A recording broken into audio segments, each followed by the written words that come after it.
Oke, baiklah, dari sini kita mulai materi dari saya. Ini saya ambil dari dua buku ya, dari dua buku geologi untuk kajian eksplorasi mineral ya. Nanti saya harapkan nanti sore bisa saya upload. Oke, kemudian kita masuk ke pertama dari kata-kata eksplorasi ya.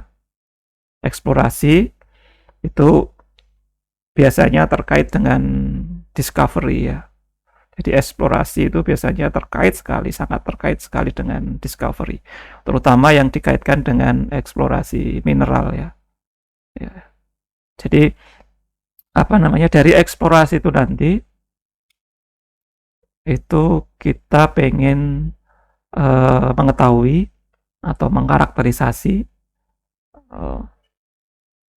secara geosains ya, dari sisi keilmuan geosains, bagaimana kuantitas dan grade dari material atau mineral, atau dalam kata khususnya adalah logam, yang bisa kita lihat ya, ya, dari kajian eksplorasi ini nanti mestinya kita akan mendapatkan bayangan dari suatu target mineral seperti apa begitu ya. Nanti kita akan dapatkan secara lebih detail berupa ukurannya, sudah dituliskan di situ, berupa grade-nya ya. Jadi kemudian dikaji secara ekonomis. Kemudian kita nanti akan mendapatkan gambaran secara lengkap dari sebuah prospek mineral ya, dari yang bisa kita gali. Nah, di sini dikenal ada dua istilah dari sumber daya yang bisa didapatkan ya. Jadi yang pertama adalah ore reserve sama ore resource ya. Kalau yang reserve ini tentu saja kajian mineral yang sudah dikaji secara ekonomi. Ekonomi itu tahap akhir, karena kita harus mengetahui seberapa ppm dan berapa grade dari mineral yang kita cari. Dari itu dihitung secara keekonomian lengkap, kemudian siap untuk dieksploitasi. Nah, kemudian kalau kita dari reconnaissance, kita mendapatkan survei-survei atau mendapatkan daerah-daerah yang potensial ya, tapi belum terhitung secara detail hitungan keekonomiannya, itu dikenal dengan ore resource ya. Nah, ore resource dan ore reserve ini ada datanya di SDM. Silahkan kalian bisa mengakses di websitenya SDM. Nanti bisa dilihat resource terutama ya, karena kalau reserve biasanya sudah dimiliki oleh perusahaan-perusahaan begitu. Nah, dari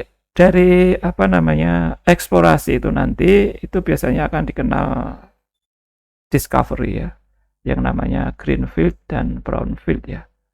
Discovery yang greenfield itu yang benar-benar dari virgin ya, dari baru, kita bisa dapat penemuan dari baru yang sebelumnya belum ada. Tapi kalau dari penemuan yang dari ada kemudian dieksploitasi begitu, kemudian didapatkan penemuan turunannya lagi, yaitu disebut sebagai brownfield discovery. Silakan kalian bisa searching arti istilah ini. Jadi discovery atau penemuan itu ada dua. Jadi memang eksplorasi ini outputnya adalah discovery. Jadi diharapkan kita mendapatkan discovery. Kalau dananya terbatas ya kita hanya mendapatkan resource saja. Jadi kita mendapatkan target mineral tapi dalam bentuk resource. Tapi kalau kita dananya sudah siap, sampai beberapa kali pemboran, kemudian didapatkan sampel dengan ukuran yang jelas, kita bisa menentukan dimensi secara lebih detail, yaitu disebut sebagai reserve. Oke ya, jadi tergantung dari keuangan perusahaan. Oke, jadi kira-kira semacam ini eksplorasi dan kaitannya dengan discovery. Nah, kita masuk ke tahapan eksplorasi. Jadi ini tahapan eksplorasi itu ada beberapa step ya. Ini menurut salah satu buku buatan orang India ya. Kelihatannya ini berlaku umum juga, eksplorasi yang terjadi di dalam mineral. Yang pertama adalah reconnaissance. ya reconnaissance atau survei awal melihat sesuatu dari kajian besar ya, walaupun kadang-kadang reconnaissance ini bisa diartikan sampai ke agak detail ya, tetapi masih dalam kajian yang cukup luas begitu ya. Kemudian dari reconnaissance itu adalah ke large area prospecting. Ya, jadi apa namanya, kita mendapatkan reserve ya dalam ukuran yang besar begitu, dalam apa namanya, luasan yang luas, kita bisa melakukan prospecting di area yang luas tadi. Kemudian yang ketiga adalah prospectingnya, jadi lebih detail lagi. Kemudian keempat adalah general exploration. Jadi secara umum kita eksplorasi dengan metode-metode geofisika tambahan secara lebih detail. Kemudian kita akan mendetailkan lagi sampai ke pemboran, ke apa namanya, ke tajian target yang sudah dalam masuk ke area pertambangan begitu ya. Jadi ukurannya sudah dalam bentuk ukuran yang kecil, dimensinya sudah lebih jelas. Kemudian akan berlanjut ke eksplorasi atau eksplorasi tambahan yang nanti akan diharapkan akan mendapatkan brownfield discovery. Salah satu brownfield discovery yang besar itu yang ada di apa namanya, Papua itu ya, di Grasberg itu ditemukan intinya di dalam itu cukup besar ya, ternyata yang di dalam yang jadi tambang bawah permukaan itu cukup besar. Oke, jadi tahapan dari eksplorasi kira-kira semacam ini. Nah, kita masuk ke yang pertama adalah reconnaissance. Reconnaissance itu biasanya digunakan untuk identify dari potensi mineral atau target inisial dalam area yang luas ya. Ini luas, ini istilahnya adalah regional. Nah, kalau di dalam geologi istilah regional itu sebenarnya tidak ada batasannya ya. Bisa dalam satu kabupaten, satu provinsi itu bisa dalam masuk area regional. Tapi intinya kelihatannya kalau dari regional itu istilah dari suatu luasan yang terdiri dari beberapa formasi ya, beberapa formasi di situ ya, yang terbentuk dalam satu apa namanya, segmen tektonik yang sama ya, dalam satu kompleks tektonik yang sama. Itu dikenal dalam satu kajian regional. Tetapi kalimat regional ini ternyata ambigu, tidak fix segini begitu ya. Jadi hanya pandangan saja untuk membedakan dengan lokal ya. Ya, di dalam kajian reconnaissance ini tentu saja yang pertama adalah studi literatur. Ya, di sini studi literatur ini sangat penting sekali karena mestinya kalau kita ingin melihat suatu area, kita ingin mengeksplorasi suatu area, itu kita mencari data-data tentang area itu sebelumnya.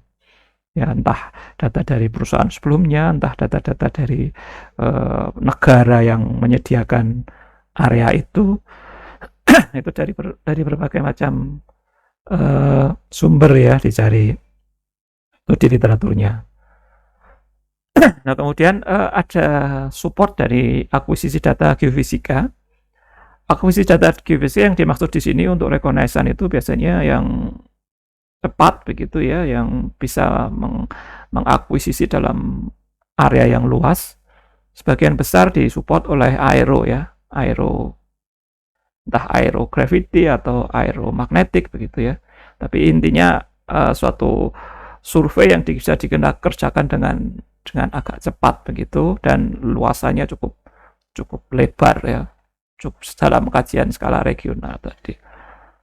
Kemudian dari akuisisi data dan studi literatur yang ada itu ada sintetis data, kemudian dibuat suatu konsep kira-kira area mana saja yang baik geologi atau baik tektonik itu memungkinkan untuk di situ bisa terdapat mineral yang diinginkan.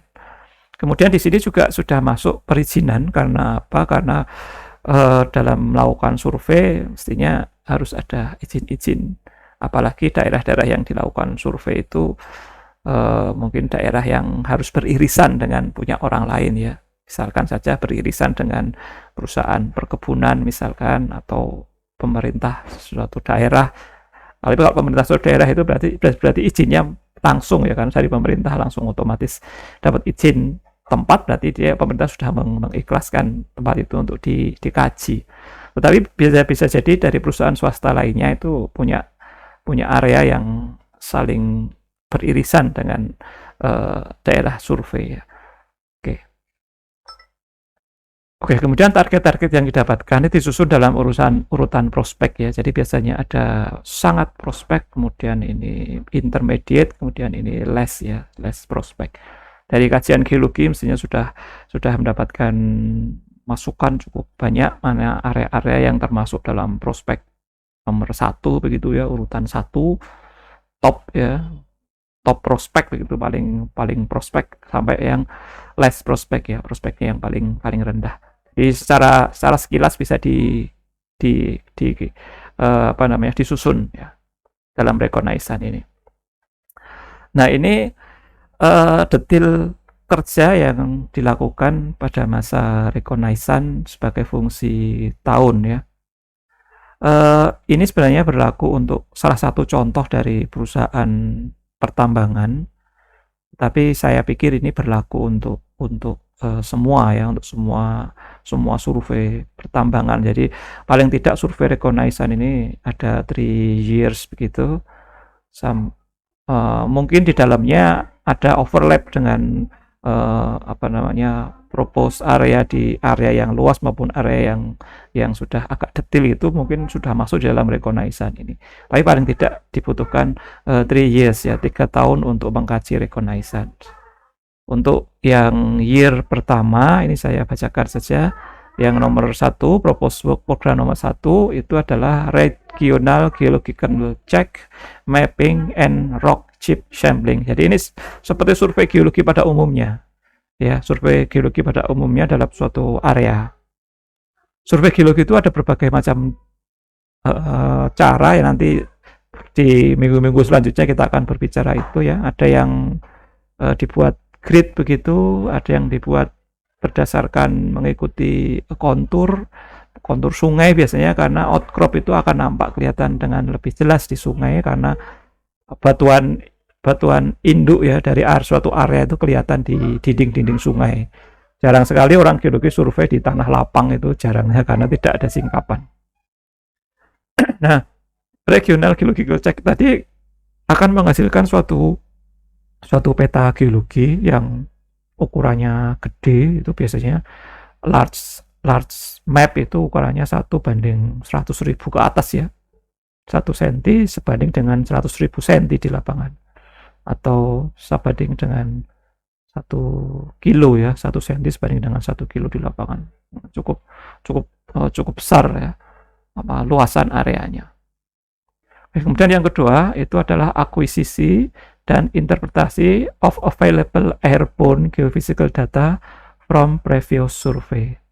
Nah, jadi bisa dilakukan akuisisi dengan airborne geophysics, atau bisa dilakukan reinterpretasi dari survei geofisika lainnya yang sudah diambil sebelumnya. Jadi ini kayak sebenarnya ini juga bisa kita gunakan kalau kita mau tesis ke lapangan ya. Tesis ke lapangan itu ikutin flow ini itu udah cukup bagus, apalagi lapangan tadi terkait dengan mineral ya. Misalkan kalian pengen survei geofisika tapi di Sangon misalkan saja, yang itu adalah target mineral emas misalkan, itu bisa ngikutin ini. Jadi yang pertama kalian coba petakan secara geologi, peta ukuran besarnya kan sudah ada di situ ya. Jadi kemudian dikaji secara geologi kenapa kok Sangon itu muncul ya. Kok Sangon itu bisa ada daerah prospek seperti apa, penampakan geologi yang mensupport itu seperti apa ya. Kemudian yang kedua, dari data-data yang ada itu coba di data-data sebelumnya dicoba dilihat, tapi bisa juga dilakukan akuisisi secara regional di situ. Kemudian yang ketiga itu identification of prospective geological package atau structures. Nah, biasanya zona mineral itu berada dalam kenampakan geologi yang tertentu khusus begitu ya, penampakan geologi yang khusus dengan pola struktur yang tertentu, dan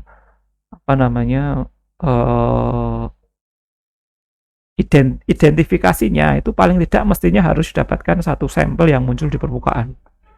Kalau subsurface masih belum bisa dilihat ya. Jadi ada satu outcrop gitu ya, suatu apa singkapan yang kelihatan di situ prospek mineralnya ada.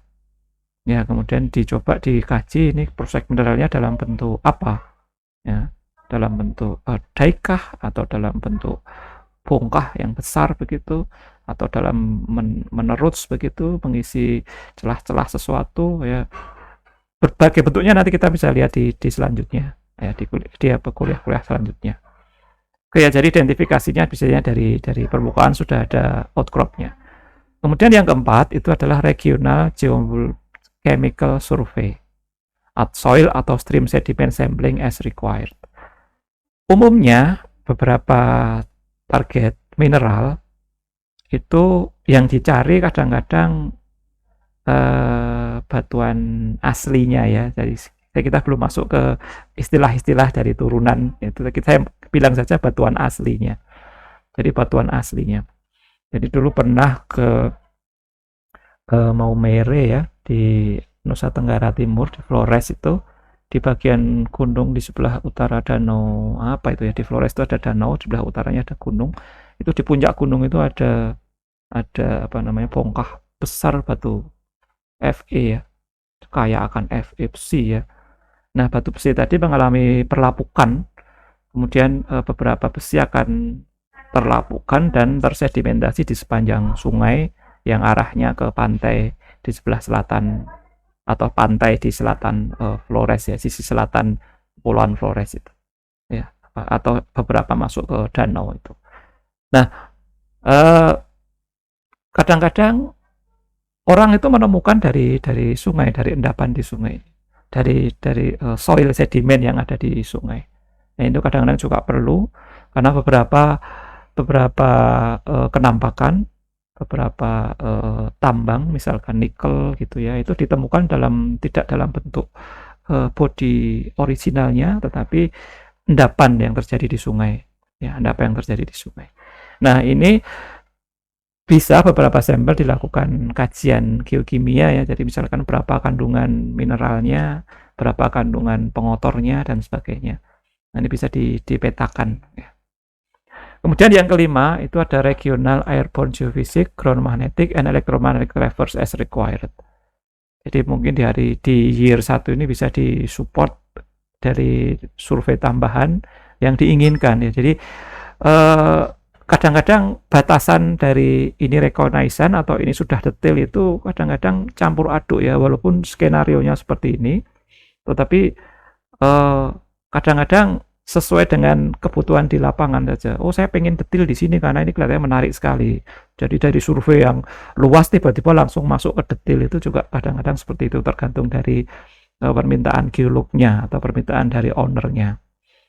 Ya, jadi ini kadang-kadang kita masih dibutuhkan regional airborne geophysics yang lain. Kadang-kadang perlu ground magnetic dalam ukuran yang lebih kecil berupa lintasan-lintasan saja misalkan, atau elektromagnetik ya, lintasan elektromagnetik ya, yang diinginkan. Oke, kira-kira year 1 ini yang bisa dipropos ya, kerja yang bisa dipropos untuk kajian eksplorasi mineral. Kemudian untuk year 2 ini yang pertama adalah integration and interpretation of geophysics, geology and geochemical data to identify anomalies atau target. Ya. Jadi kalau menurut yang tertulis di sini itu yang pertama tadi itu belum terintegrasi, ya belum terintegrasi. Ini di sini dituliskan bahwasanya year yang kedua ini baru ada integrasinya, ya baru ada integrasinya, ya integrasi dari geologi, geofisika dan geokimia, sehingga ya diharapkan menjadi lebih jelas targetnya. Kemudian yang nomor 2 ini adalah first pass follow up of anomalies by detailed mapping, infill soil rock chip sampling and ground geophysics. Jadi ini sudah mulai lebih detail lagi flow-nya, walaupun yang pertama ini tadi kadang-kadang sudah masuk ke detail ya, nomor 5 ini ya, tapi flow-nya seperti ini ya. Jadi bisa didetilkan lagi dari integrasi tadi. Oh, ini kira-kira kita perlu lintasan area sini untuk mengetahui dimensi subsurface. Biasanya paling tidak untuk mengetahui dimensi subsurface-nya. Ya, dari detailed mapping. Pemetaan geologi detail dengan skala 1/1000 ya, 1/1000. Itu sangat detail sekali kalau dalam kajian yang sangat detail ya. Tapi biasanya yang menengah 1/2500 atau 1/5000. Oke. Kemudian yang ketiga itu prioritization of anomalies for drill testing. Jadi tahun kedua ini sudah mulai melakukan pemboran untuk tes ya. Pemboran dicari tempat-tempat yang memang benar-benar pengen diketahui kandungan mineralnya di target area yang sudah ditentukan. Itu dilakukan pemboran di titik-titik yang diminta oleh geolog sama orang teknik mineral untuk mengkaji teknik pertambangan ya, untuk mengkaji area atau litologi apa saja yang ada di situ, mineral apa saja yang ada di situ, bisa dilihat secara lebih detail. Ya. Nomor 4 kemudian scout drilling of interesting target. Nah, kalau misalkan targetnya itu sudah diperkirakan dapat, itu bisa di scout ya. Kadang-kadang apakah di situ mungkin terdapat fault begitu ya, patahan, apakah daerah mineralisasi kita itu terganggu oleh patahan, kita jadi bertanya-tanya misalkan di seberang patahan sebelah sana itu ada apa tidak gitu, itu bisa digunakan scout drilling ya. Jadi pengeboran bantuan di awal gitu ya, untuk pengeboran mata-mata istilahnya, pengeboran pendahuluan di tempat-tempat tertentu yang diinginkan. Ini tuh sampai ke situ enggak tau, berarti bisa memperkirakan. Oke, kira-kira yang year 2 seperti itu. Kemudian yang year 3 itu yang pertama adalah second pass, follow up and target definition. Jadi year 2 tadi ada first pass, yang ini benar adalah second pass. Didetilkan lagi pengukurannya lebih banyak mungkin, atau lintasannya ditambah sehingga mendapatkan data yang lebih detail ya. Karena kalau datanya detail, datanya cukup banyak, itu diharapkan nanti perhitungan kandungan mineralnya bisa jadi lebih pas, dan perhitungan benefitnya menjadi lebih jelas, lebih terukur dengan kesalahan yang minimal gitu ya.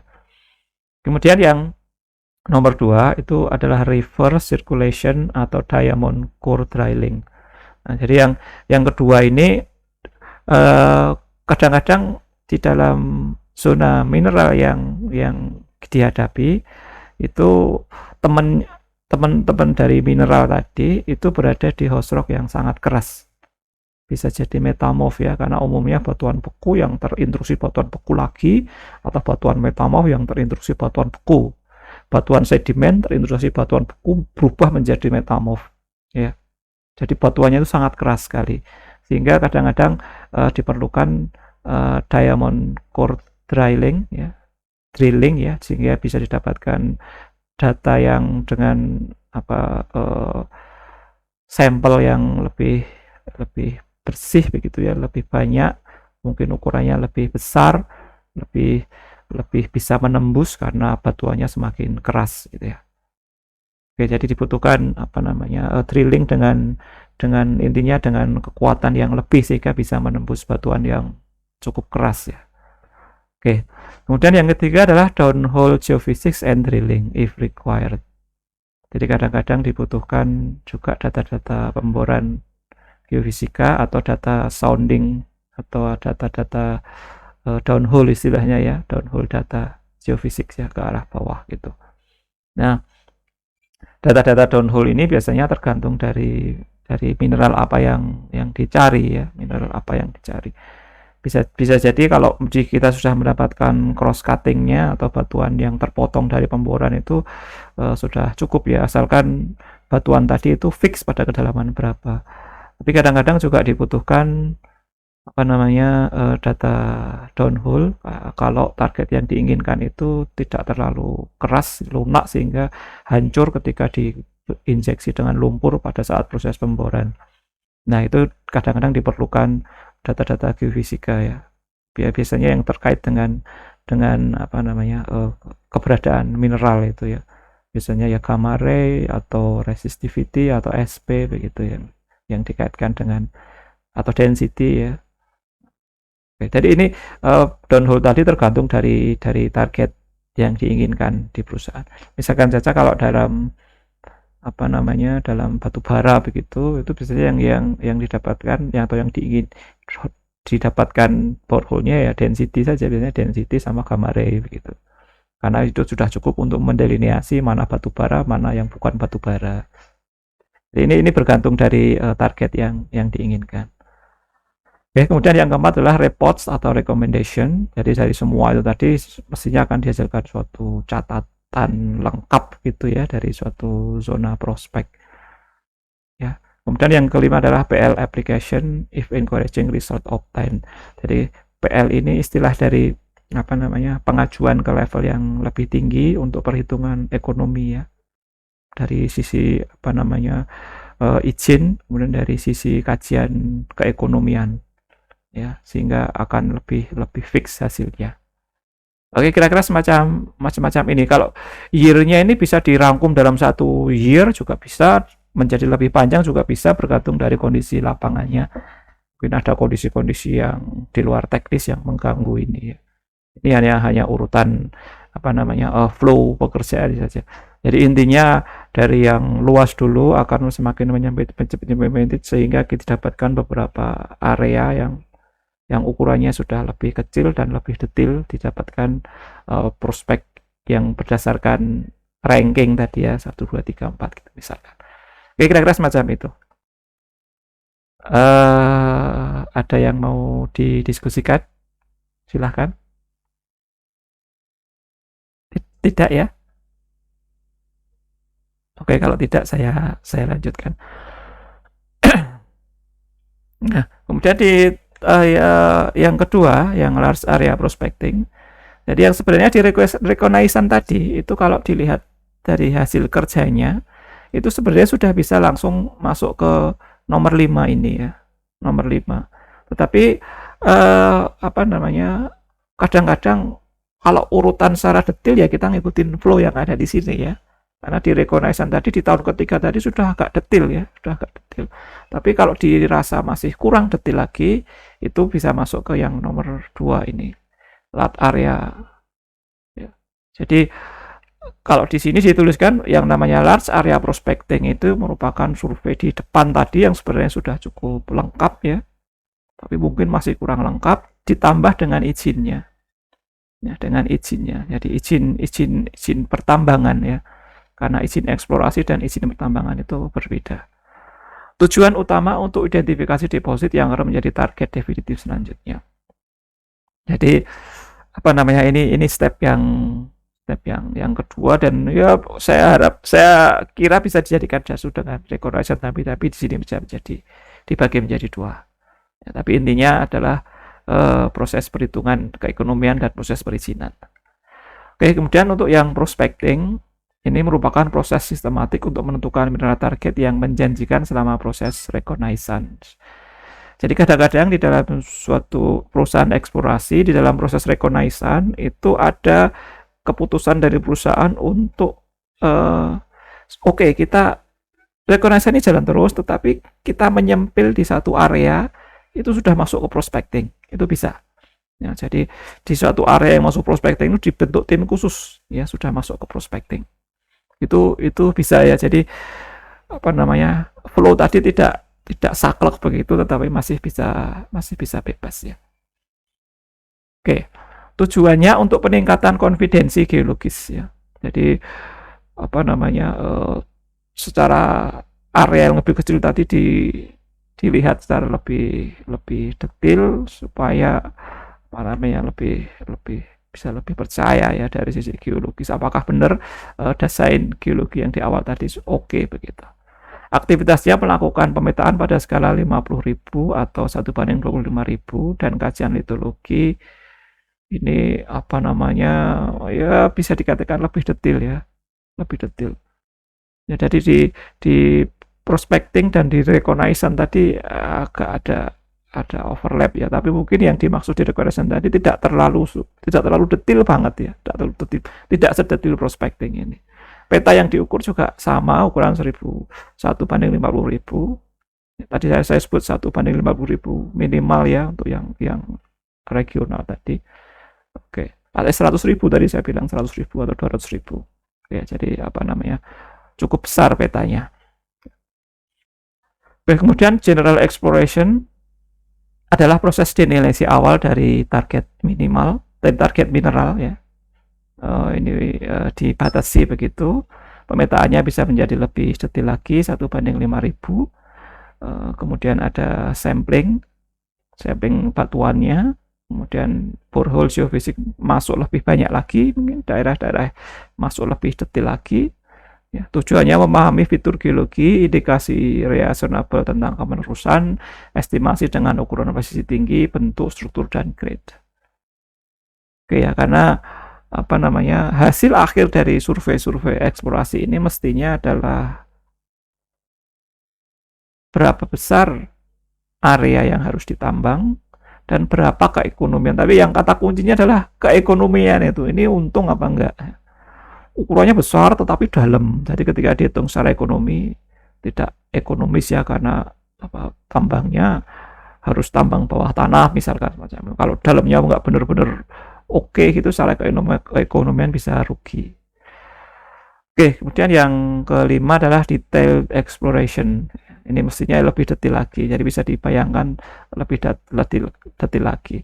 Detailed exploration ini adalah dilakukan sesaat sebelum fase penambangan. Tersedianya delineasi kontak target dalam 3 dimensi, rencana sampling dan tes lanjut, dilakukan pemboran yang lebih rapat, skala peta 1:1000. Ini sudah skalanya detail ya, 1:1000. 1 cm setara dengan 10 meter ya. Ini apa namanya, ukuran petanya menjadi sangat kecil ya, detail sekali ya. Reserve telah dikategorikan dalam developed, measured, indicated, dan inferred dengan ketelitian yang tinggi. Jadi target yang terhitung secara regional tadi itu sudah bisa dibagi-bagi menjadi developed, measured, indicated, dan inferred dengan ketelitian yang tinggi. Jadi develop itu masih dikaji begitu ya, perlu kajian ulang. Kalau measure itu sudah diukur tapi belum selesai, indicate itu sudah terindikasi lebih tinggi dari measure lagi, dan invert itu sudah hitungannya sudah matang ya di invert itu dengan ketelitian yang tinggi. Nah, jadi apa namanya, sebenarnya kegiatan ini itu tetap terus berlangsung ketika tahap penambangan. Ya, tetap tahap penambangan itu tetap berlangsung kajian eksplorasi ini. Jadi kalau reconnaissance itu benar-benar di awal, tetapi tahap-tahap eksplorasi selanjutnya ini tetap berjalan setelah semasa tahap penambangan ya, tetap berjalan. Sebagai contohnya tambang batu bara misalkan, itu ketika tambang berlangsung itu pemboran, kemudian survei untuk mencari arah penjalaran, arah pelamparan batu baranya itu tetap dilakukan ya. Jadi jalannya bareng-bareng. Kemudian mendapatkan mining lease atau izin tambang detail, kemudian kajian kecepatan penambangan dan prediksi umur tambang. Oke ya, jadi bisa dikaji sampai depleted itu berapa tahun. Intinya kajian secara ekonomi ya. Oke, kemudian yang keenam adalah ongoing exploration. Pengeboran terus dilakukan sampai tambang tidak ekonomis lagi. Kajian ulang mengenai informasi bentuk, volume, arah, dan lain-lain dari hasil eksplorasi lanjutan bersama dengan penambangan. Nah, jadi dilakukan eksplorasi di sekitar area penambangan ya, di sekitar arah rencana penambangan berdasarkan survei di awal tadi, tetap dilakukan kajian-kajian tambahan secara detail sehingga bisa ketahuan ya ke arah mana penambangan akan berlangsung dan lebih detail kapan perusahaan ini sudah tidak ekonomis lagi ya. Dan yang ketiga, kajian bahaya terhadap lingkungan dari kondisi soil, air tanah, dan permukaan, aliran sungai, dan lain-lain. Nah, ini tentu saja di ongoing exploration ini sampai ke tahap kajian hazardnya ya, kajian bencana yang mungkin ditimbulkan dari tahapan eksplorasi ini. Oke, kira-kira itu 6 dari tahapan eksplorasi yang ada. Nah, kemudian dari apa namanya, dari kajian secara geologi, dan ini biasanya dalam report pertambangan itu harus ada, dan biasanya di dalam paper yang lengkap, paper tentang eksplorasi mineral yang lengkap itu ada 6 bagian ini ya. Jadi terdapat 6 segmen ini ya, 6 kajian yang mestinya kayak wajib begitu ya disampaikan di dalam suatu report eksplorasi tambang. Jadi yang pertama adalah lokasi dan sejarah penemuannya. Jadi lokasi jelas ya, kalau tambang lokasinya nggak jelas ya tidak bisa ditambang. Lokasinya di mana dan bagaimana sejarah penemuannya, sejarah apa namanya, eksplorasi yang sebelumnya sudah ada di situ. Apakah itu tambang bekas orang dulu atau tambang yang sudah ditinggalkan orang atau tambang yang sangat berbahaya sehingga belum bisa dieksplorasi dan seterusnya. Jadi sejarah penemuannya tertulis di situ.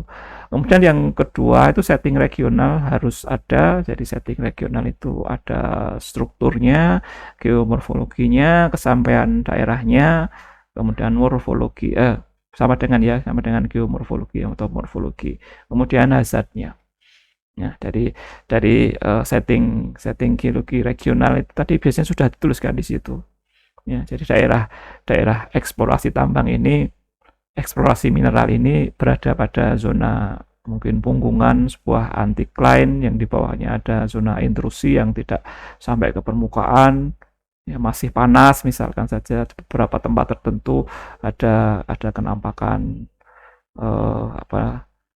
urat-urat misalkan ya, dan sebagainya. Jadi kajian geologi dari area di situ, berada di daerah perbukitan dengan akses yang tidak terlalu mudah atau aksesnya harus menggunakan pesawat dan sebagainya. Kemudian yang ketiga adalah eksplorasi ya. Eksplorasi itu apa saja yang sudah dikaji untuk melihat atau mendapatkan informasi di tambang itu. Jadi datanya apa saja, data supportingnya. Data dari permukaan itu ini. Data subsurface-nya ini gitu. Oke ya. Kemudian mineralisasi ini cukup penting karena akan berkaitan dengan jumlah part ya, jumlah bagian dari mineral logam yang ekonomis di dalam satu host yang bulk begitu. Itu seberapa besar persentasenya ya. Kalau emas itu satuannya per 1000 ya, bukan per persen per 1000, tapi kalau timah itu masih harus dalam satuan persen, besi itu dalam satuan persen. Kalau per 1000 sudah tidak ekonomis. Tapi kalau emas, kemudian mineral-mineral yang langka begitu ya, kayak uranium begitu, itu biasanya diperoleh dalam satuan yang ppm ya, part per million, part per juta, itu mah bukan 1000 ya, per juta dalam per million ya, dalam satuan 1 juta, tidak lagi dalam persen ya. Kalau dalam persen itu biasanya pertambangan yang lebih murah ya. Oke, itu dari mineralisasi ya, dari kajian geokimia. Kemudian kita juga mestinya harus melaporkan genetik modelnya. Jadi mineral di situ itu terbentuk dengan cerita seperti apa ya, terbentuk di dalam segmen bagaimana dalam prosesnya. Apakah dia berada di segmen main atau zona mineralisasi utama atau zona mineralisasi tambahan, atau bagaimana ya, bagaimana genetika, bagaimana kejadian, bagaimana terjadinya model mineral yang kita dapatkan secara geologi ya. Karena ini sangat berpengaruh terhadap kajian nantinya luasan area target pertambangannya seberapa. Kalau misalkan itu dalam bentuk pengisian urat-urat itu arahnya kemana. Jadi ada sejarah modelnya. Kemudian yang nomor 5 adalah ukuran dan grade. Ini jelas ya, ukuran dalam artian arti yang tadi saya sampaikan tadi, berapa part per persen atau part per million dari mineral yang ada di dalam batuan itu tadi. Dan yang terpenting adalah grade-nya. Kadang-kadang grade itu diukur dari ppm ya. Grade itu kadang-kadang diukur dari ppm. Ya, sebagian besar seperti itu, tidak memperhitungkan apapun. Tetapi ada juga yang grade itu diukur dari sifat lain, misalkan kalori ya, kalau di batu bara misalkan kalorinya, atau bisa diukur dari ya hal lain ya yang bukan ppm. Tapi untuk mineral logam pada umumnya itu diukur berdasarkan jumlahnya per di dalam suatu batuan. Ya, kadang-kadang juga ada yang dipertanyakan itu pengotornya ya, yang membutuhkan biaya cukup banyak ketika memisahkan itu. Ya, di minggu-minggu depan ada saya berikan contoh untuk itu. Oke, jadi ini ada 6 bagian yang mestinya menjadi kajian umum yang digunakan untuk informasi tambang. Jadi saya harapkan ketika kalian nanti mendapatkan paper itu tolong ke 6 bagian ini kalian tuliskan gitu ya. Kemudian dari paper yang kalian baca itu isikan ya lokasi dan sejarah penemuannya dari tambang yang kalian punya, dari paper yang kalian punya. Nah, ini namanya review. Review itu biasanya kita tentukan dulu poin-poin yang akan kita lihat, kemudian kita isikan berdasarkan data yang kita baca dari paper itu tadi. Jadi silahkan ke 6 kajian umum ini kalian catat, kemudian kalian terapkan ke salah satu paper yang kalian pilih sendiri. Ya, nanti bagaimana setting regulernya biasanya ditampilkan ini. Kalau paper yang cukup bagus tuh biasanya ini ditampilkan. Karena standarnya seperti ini. Jadi saya harapkan kalau kalian besok itu tesis mengenai tambang, mengenai mineral begitu ya, entah membantu Pak dosen siapa atau punya proyek sendiri begitu, saya harapkan bisa menuliskan ke 6 bagian ini ya. Jadi bagaimana lokasinya, bagaimana sejarah penemuannya, entah dari informasi masyarakat atau dari Belanda begitu, misalkan saja dari tinggalan dari orang-orang Belanda atau informasi dari pertambang lokal dan sebagainya. Kemudian bagaimana setting geologi secara regionalnya, eksplorasi apa saja yang sudah dilakukan di situ sebelumnya. Oke ya, biasanya ada itu ya. Kemudian bagaimana mineralisasi yang ada di situ. Ya, kemudian bagaimana genetik modelnya dari beberapa penelitian sebelumnya itu dikompil menjadi satu genetik model. Kemudian beberapa ukuran dan grade-nya. Oke, kira-kira itu saja yang bisa saya sampaikan di pertemuan di awal ini. Ada yang mau didiskusikan? Oke ya, kita sudah satu jam. Jadi memang di dalam pertemuan sinkron begini disarankan tidak menggunakan waktu yang penuh karena dikombin dengan asinkron. Jadi di asinkron kalian bisa belajar sendiri. Ini nanti videonya saya coba edit kemudian saya upload ke Google Classroom. Oke, kira-kira semacam itu. Ada yang mau didiskusikan? Oke, kalau tidak ada itu bisa saya akhiri ya. Selamat sore, selamat mengerjakan tugas yang lain. Ini saya akan ikut rapat lagi di Departemen Fisika. Karena rapatnya mulainya jam 3:30 bareng dengan kita mulai kuliah. Oke, begitu. Terima kasih atas perhatiannya. See you next week dan jangan lupa cari paper ya, kemudian nanti saya buatkan ruang di Classroom, silahkan kalian upload ke situ. Oke, silahkan cari paper yang kalian suka karena bahasa orang paper itu macam-macam, maksudnya gaya bahasanya itu macam-macam ya, cari saja yang mudah untuk diterjemahkan ya. Oke, begitu saya cukupkan sampai di sini, saya stop presenting ya. Selamat sore, assalamualaikum warahmatullahi wabarakatuh.